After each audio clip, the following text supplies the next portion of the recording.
That's Mike, Janata journalist. Rajasthan में इस वर्ष मानसून का रौद्र रूप देखने को मिल रहा है। राज्य में औसतन 100% से अधिक बारिश रिकॉर्ड की जा चुकी है। हरियाली और बारिश के आनंद के बीच एक ऐसा सच भी है जो हर साल इन बूंदों के साथ बहता है, राज्य की सड़कों की दुर्दशा और भ्रष्टाचार का गंदा पानी। जैसे ही बारिश की पहली फुहारें गिरती है, राजस्थान की सड़कें दरकने लगती है, गड्ढों में तब्दील हो जाती है और कभी-कभी जानलेवा हादसों का कारण बन जाती है। लेट्स माइक के जनता जर्नलिस्ट में मैं रोशनलाल शर्मा। हम इस कार्यक्रम के जरिए बात करते हैं जनता से जुड़े मुद्दों की और उनकी समस्याओं की। फिलहाल राजस्थान में मानसून का जोर है, लेकिन बारिश के साथ ही एक वर्ग और है जिस पर नोटों की बारिश भी हर साल होती है। इनके लिए मानसून सबसे अधिक खुशी देने वाला मौका होता है। ये वर्ग है राजस्थान में सड़क निर्माण से जुड़ी एजेंसियों के इंजीनियर्स, अधिकारी और ठेकेदारों का। सवाल ये है कि आखिर क्यों हर साल अरबों की लागत से बनाई गई सड़कें एक झटके में बह जाती हैं? क्या सिर्फ ये तकनीकी खामी है या इसके पीछे कोई सुनियोजित भ्रष्टाचार है? आइए इस पूरे मामले को विस्तार से समझते हैं। पहले आपको बताते हैं सड़क निर्माण को लेकर केंद्रीय सड़क प्राधिकरण के नियम क्या हैं। सामान्यतः नेशनल हाईवे पर बिटुमिनस सड़कों की लाइफ कम से कम 10 वर्ष और सीसी रोड की लाइफ 20 वर्ष होनी चाहिए। ग्रामीण सड़कों का डिजाइन 10 वर्ष तक के लिए होता है। शहरी सड़कें कम से कम 5 वर्ष तक के लिए डिजाइन की जाती है।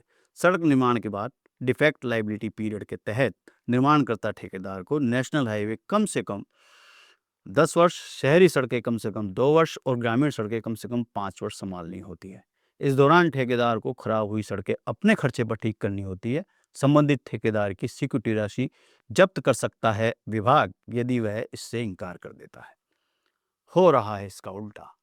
हर साल मानसून के ठीक पहले की बात करें तो आपको राजस्थान के हर जिले में सुंदर चमचमाती सड़कों का नज़ारा देखने को मिलेगा, पर यह चमक मानसून की पहली बौछार में ही धुल जाती है। ऐसा नहीं है कि ये नई बात है, हर साल का सिलसिला है, लेकिन इस पर किसी की जवाबदेही तय नहीं होती।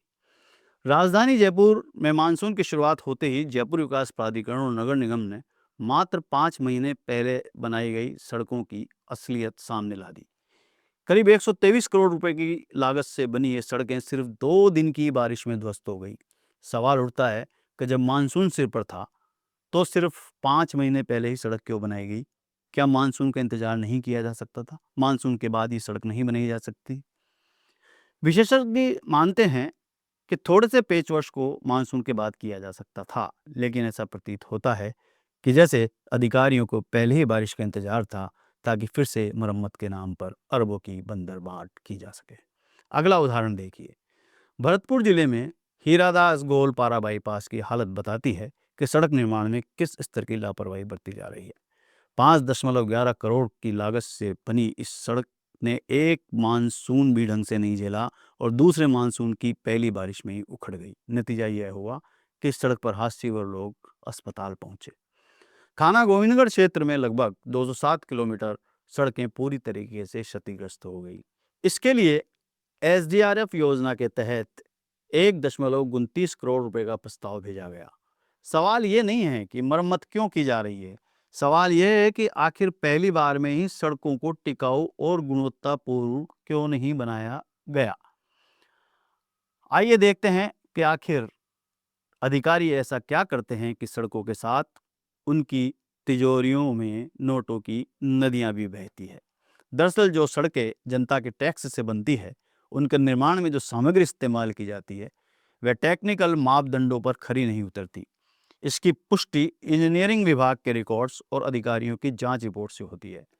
इंजीनियर फिजिकल वेरिफिकेशन के नाम पर सिर्फ फॉर्मेलिटी पूरी करते हैं, जबकि वास्तविकता यह है कि 60 से 70% घटिया सामग्री का इसमें उपयोग होता है। राजस्थान सहित देश भर में सड़क निर्माण की टेंडर प्रक्रिया ऐसी है जिसमें सबसे कम बोली लगाने वाले को काम मिलता है।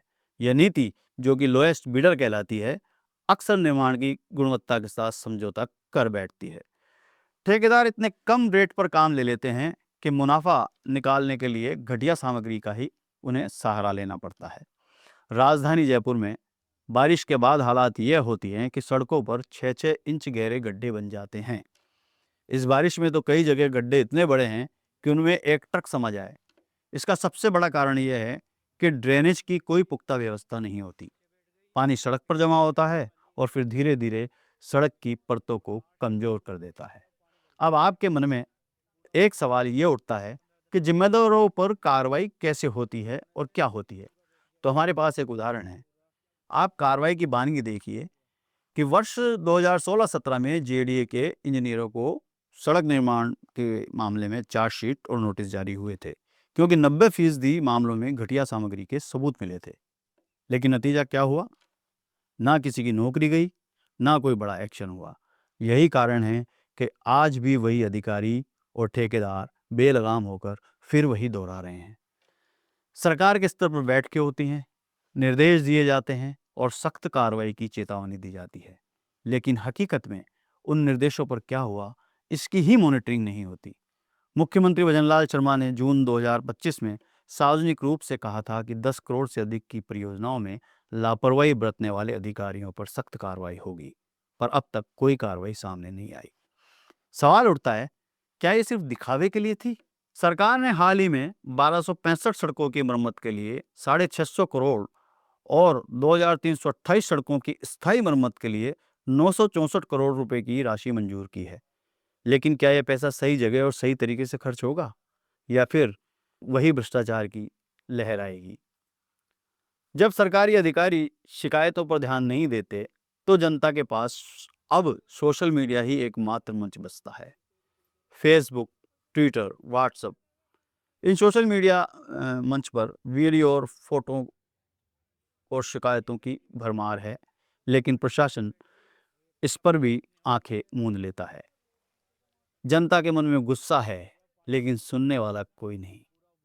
पिछले दिनों देखने में आया कि सरकारी तंत्र से परेशान लोगों को अदालत से ही राहत मिलती है। उदाहरण देखिए, अजमेर के Ram Setu smart city project road की हालत इतनी खराब थी कि निर्माण के कुछ दिनों बाद ही सड़क टूटने लगी।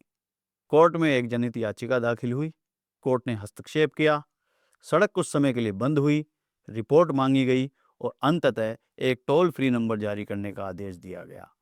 यह दर्शाता है कि अगर अदालतें न हों तो जनता की सुनवाई ही न हो। राजस्थान में सड़क निर्माण की गुणवत्ता पर सवाल महज निर्माण से जुड़े नहीं हैं, बल्कि ये शासन, प्रशासन और नीति निर्धारण से भी जुड़े हैं। जब तक जिम्मेदारी तय नहीं होगी, तब तक इंजीनियर और ठेकेदारों पर सख्त कार्रवाई नहीं होगी और ये सिलसिला चलता ही रहेगा। सड़कें सिर्फ पथ नहीं होती, ये जनता की उम्मीदों, भरोसों और भविष्य की धड़कन होती है। जब ये हर साल बारिश में बह जाती है, तो केवल डामर नहीं बहता है जनता का विश्वास और उसके टैक्स का पैसा। इस स्थिति में अब विकास की जगह विवेक की जरूरत है। होना क्या चाहिए, हम बताते हैं जिम्मेदारों को। वे 5 समाधान जिनसे कुछ सुधार की उम्मीद है। हर सड़क के निर्माण के बाद थर्ड पार्टी ऑडिट अनिवार्य होनी है। लोएस्ट बिडर नीति की समीक्षा सिर्फ कीमत नहीं, अनुभव और गुणवत्ता की प्राथमिकता पर होनी चाहिए। अधिकारियों की जवाबदेही तय होनी चाहिए। फिजिकल वेरिफिकेशन में दोषी पाए गए अधिकारियों पर तत्काल कार्रवाई होनी चाहिए। सड़क निर्माण से पहले एरिया की जल निकासी योजना को प्राथमिकता मिलनी चाहिए। साथ ही लोक सुनवाई और सोशल मीडिया मॉनिटरिंग का तंत्र विकसित किया जाना चाहिए। इनके बिना हर बारिश में जनता यूं ही ठगी जाएगी और जिम्मेदारों की तिजोरियों में नोटों की थई लगती जाएगी। लेट्स माइक में जनता से जुड़ी ये रिपोर्ट आपको कैसी लगी, कमेंट बॉक्स में ज़रूर बताइएगा। साथ ही अगर आपको पसंद आए तो लाइक और शेयर जरूर कीजिएगा। आप सुन रहे थे let's mike more than radio. Follow कीजिए हमें हमारे सोशल मीडिया प्लेटफॉर्म्स पर।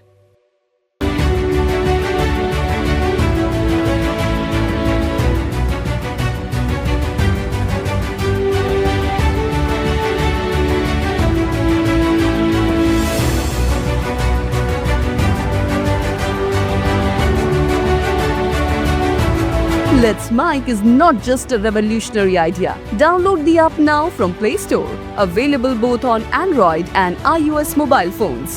Follow us on YouTube, Instagram, Twitter, LinkedIn, Facebook, Telegram, WhatsApp, Snapchat. Let's talk, let's connect, and let's mic.